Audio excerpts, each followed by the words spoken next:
तो आज हम भगवत गीता का 25 श्लोक करने वाले हैं। पद्मा मैम हमें कराएंगी। मैं एक बार पहले बस इतना यहाँ से बोल करवा देती हूँ।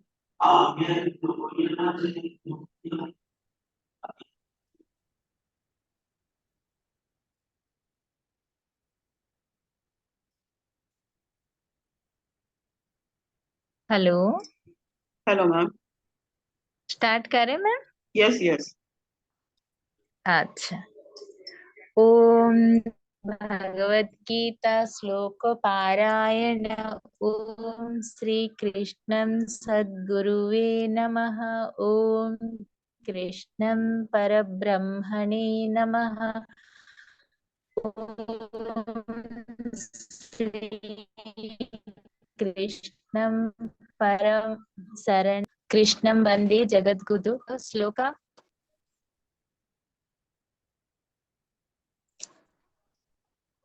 अव्यक्तो मय चिन्तो अव्यक्तो अमयो विकार्यो मुच्यते तस्माद्देवं विदित्वेनं नानुशोचितुम् अर्हसि। कृष्णार्पणम्। मधुलिना आप पढ़ेंगे?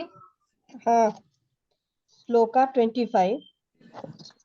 अव्यक्तोऽयमचिन्त्योऽयम् अविकार्योऽयमुच्यते तस्मादेवं विदित्वेनं नानुशोचितुमर्हसि। धन्यवाद। अव्यक्तो यमचिन्तो यमविकार्यो यममुच्यते तस्माद्देवं विदित्वेनं नानुशोचितुमर्हसि। अव्यक्तो, ये अव्यक्तः होगा। अव्यक्त मीन्स अप्रकट, जिसको जो प्रकट नहीं हो सकता, ये अव्यक्त। अयम, ये आत्मा। अचिंत्य, जिसका आप चिंता भी कर नहीं सकते, जिसके बारे में आप सोच भी नहीं सकते। अविकार्यः, अविकार्यः का अर्थ है अपरिवर्तनशील। अयम, ये आत्मा। उच्यते, कहते हैं। तस्मात्, इसीलिए। एवं, ऐसे। विधित्वा, जान के। एनम, ये आत्मा। नो सोचितम, दुख करने की कोई बात नहीं है। अर्हसि, उचित। और यहाँ पर संधि देखते हैं। पहला जो लाइन है, सेंटेंस है, वो एकदम संधि है।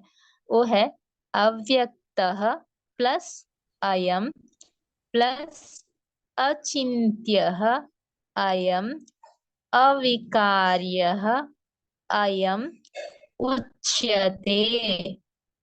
इसके बाद तस्मात् देवम, वो है तस्मात् प्लस एवं, और है विधि त्वेनम, वो होगा आपका प्लस एनम, और फिर नानु अनुशोचितुम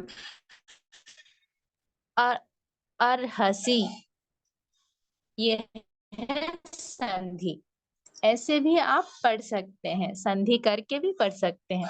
अव्यक्त्यः अयम असिंचितः अयम अविकार्यः अयम मुच्यते तस्मात् एवं विधित्वान् एनं न असूचितम अर्हसि, ये संधि के साथ। और इसका अर्थ है, इस श्लोका का अर्थ क्या है? ये श्लोका कहता है कि आत्मा अव्यक्त है, मतलब आत्मा प्रकट नहीं हो सकता। अचिंतनीय है, आप आत्मा को चिंता नहीं कर सकते। मन के परे है, मन से आप उसका किसी के बारे में सोच सकते हैं, आत्मा के बारे में नहीं। और अपरिवर्तनशील है, इसका परिवर्तन नहीं है। ये जानने के बाद तुम शरीर के लिए तुम ये शरीर के लिए अभी भी दुख कर रहे हो? अर्जुन को ये कह रहे हैं कृष्ण परमात्मा। क्या कह रहे हैं? आत्मा अव्यक्त है, अचिंतनीय है, अपरिवर्तनशील है। ये आत्मा का गुण है और वो आत्मा तुम हो। अभी भी तुम इस शरीर के लिए दुख प्रकट कर रहे हो। ये श्लोका का अर्थ है। अभी हम इस श्लोका का थोड़ा सा विश्लेषण करते हैं। क्यों आत्मा इंद्रियों के पकड़ में नहीं आता है? आत्मा क्यों मन से भी परे है? क्यों विकार विहीन है?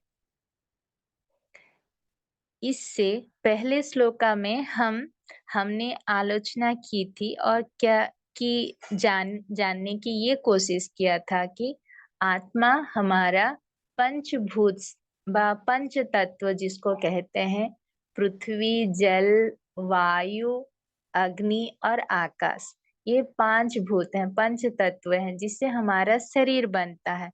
यह पंच तत्व से हमारी आत्मा तैयार नहीं हुई है। इसीलिए हमारी आत्मा, हमारी शरीर जो पंच तत्वों से बना है, इस आँखों के पकड़ में नहीं आती है, व हम उस आत्मा को देख नहीं पाते हैं। और हम मन से हर चीज का विचार कर सकते हैं, लेकिन आत्मा के बारे में विचार भी नहीं कर सकते हैं। वो विचार के भी परे है आत्मा। और आत्मा विकार से विहीन है। देखिए, अर्थात ये अपरिवर्तनशील है। हम जब छोटे होते हैं, जब पैदा होते हैं, हमारा आकार एक जैसा होता है। समय के बढ़ते बढ़ते हमारा आकार का परिवर्तन होता रहता है। हम जैसे पैदा हुए थे, हमारा मृत्यु के वक्त हमारा शरीर वैसा नहीं होता है। लेकिन उस शरीर में रहने वाली वो आत्मा, वो शरीर को चला रही थी, वो आत्मा का तो कोई परिवर्तन नहीं हुआ है, कोई भी परिवर्तन नहीं। इसीलिए आत्मा परिवर्तनशील है। तो इस श्लोका में आत्मा के बारे में हमें ये ज्ञान हो गया कि आत्मा अव्यक्त है, मतलब अप्रकटित है। आत्मा का दो प्रकार, आत्मा मृत्यु से पहले, आत्मा जन्म से पहले और मृत्यु के बाद अप्रकटित अवस्था में रहती है, हमेशा दिखती नहीं है लेकिन होती है। और उसको मध्य काल में ही व्यक्त करती है खुद को, एक उपाधि या एक शरीर के माध्यम में प्रकट करती है आत्मा। तो हमेशा आत्मा का क्या गुण है? अव्यक्त है, अचिंतनीय है और अपरिवर्तनशील है। ये और आत्मा देश कालातीत, काल, जो भी काल, ये सब काल से परे है, हमेशा है आत्मा। इसीलिए सच्चिदानंद स्वरूप सर्व साक्षी भूत है आत्मा, सब चीजों का साक्षी है ये आत्मा। और हमारा सेकंड लाइन ये कहते हैं, तस्मात् एवं विदित्वम एनम न अनुशोचितम न अनुशोचितुम अर्हसि। तो कह रहे हैं, ये जानने के बाद इस शरीर के लिए तुम क्यों दुख प्रकट कर रहे हो, मतलब दुख प्रकाश कर रहे हो। अर्जुन को कह रहे हैं, क्योंकि अर्जुन, मैं उन लोगों को मार दूंगा, उनका मृत्यु हो जाएगा। लेकिन वो, उनका किस चीजों का मृत्यु होता है? शरीर का होता है, लेकिन आत्मा तो वहीं पर है, कहीं नहीं जाएगा। तो हमारा जो भी दुख का मूल कारण है, वो कारण क्या है? निज स्वरूप के बारे में सही ज्ञान ना होना। हमारे खुद के बारे में सही ज्ञान ना होना ही हमारा दुख का मूल कारण है।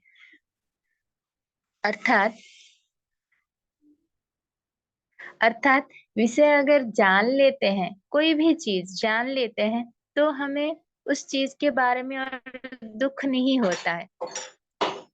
मनुष्य जब खुद को मैं शरीर, मन और बुद्धि हूँ सोचता है, तब उसे जीवन में दुख ही दुख मिलते हैं और दुख के साथ रहता है।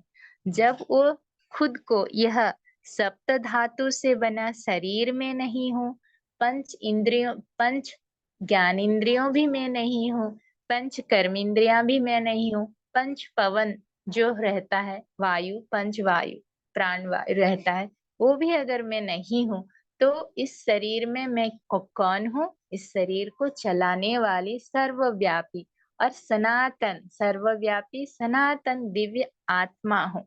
ये है मेरा स्वरूप। अगर इस ज्ञान को हम सब जान लेते हैं, तब हमारे जीवन में आनंद के साथ हम सब रह सकते हैं। इसके बारे में कोई दो राह नहीं है। और इस ये श्लोका में सिर्फ कृष्ण परमात्मा अर्जुन को ये नहीं कह रहे हैं, अर्जुन को ये सिर्फ नहीं कह रहे हैं, हमारे सारे समाज को ये कह रहे हैं कि हमें शरीर को शरीर नहीं, हम आत्मा है। ये है इस श्लोका का अर्थ मास्टर्स। और कृष्णार्पणम। और किसी को कुछ कहना है तो बोलिए। नित्यं जातं नित्यं वा मन्यसे मृतं तथापि त्वं महाबाहो नैन्यं शोचितुमर्हसि। श्री कृष्णार्पणम। 26th श्लोका प्लीज पढ़ लीजिए, फिर हम इसका अर्थ देखते हैं। ये आत्मा नित्य जातम, हमेशा जन्म हो रही है।